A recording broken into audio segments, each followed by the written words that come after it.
الحمد لله رب العالمين، والصلاة والسلام على سيدنا محمد،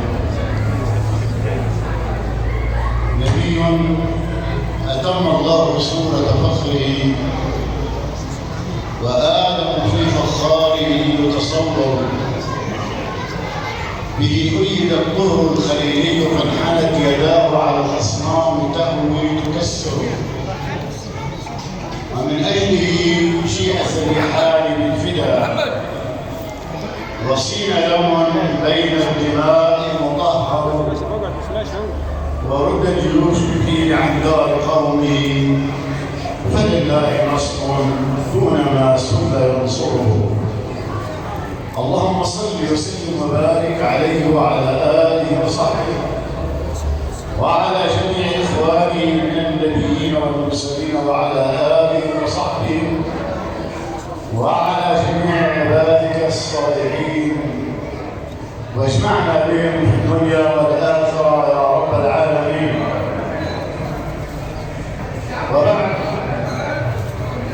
إنها مناسبة طيبة عظيمة أن نحتفل بسيدنا رسول الله صلى الله عليه وآله في بيت من بيوت الله مع قوم طيبين محبين مباركين.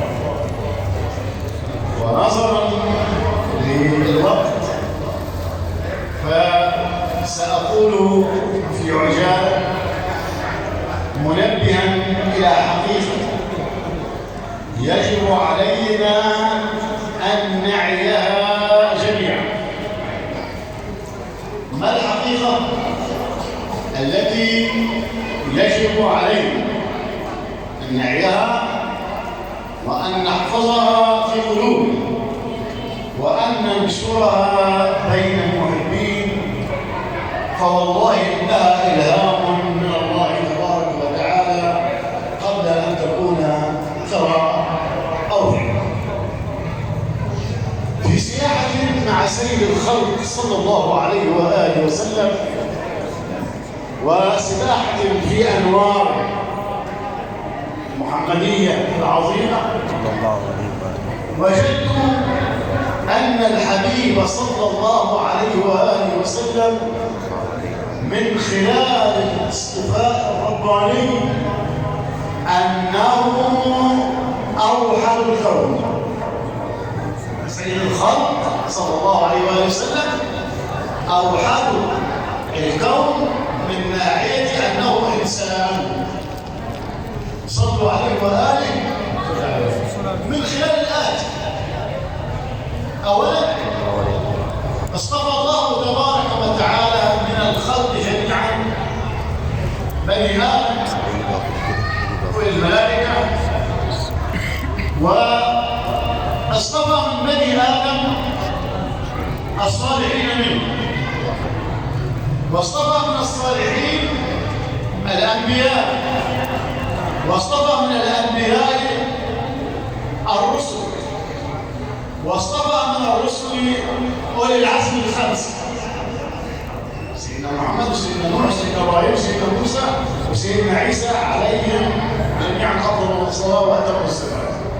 واصطفى من أولي العزم الخمسة سيدنا رسول الله صلى الله عليه وآله وسلم. إذن هو أوحد المخلوقات وأوحد الكون صلى الله عليه وآله وسلم.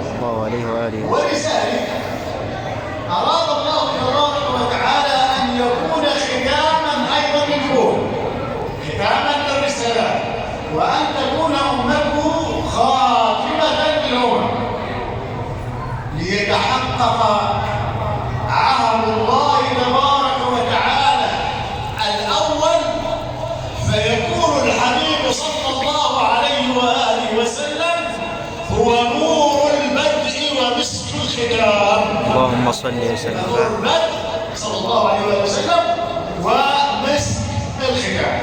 وقد أرسل الله تبارك وتعالى الرسل جميعا نيابة عنه صلى الله عليه وآله وسلم، وكلهم جاء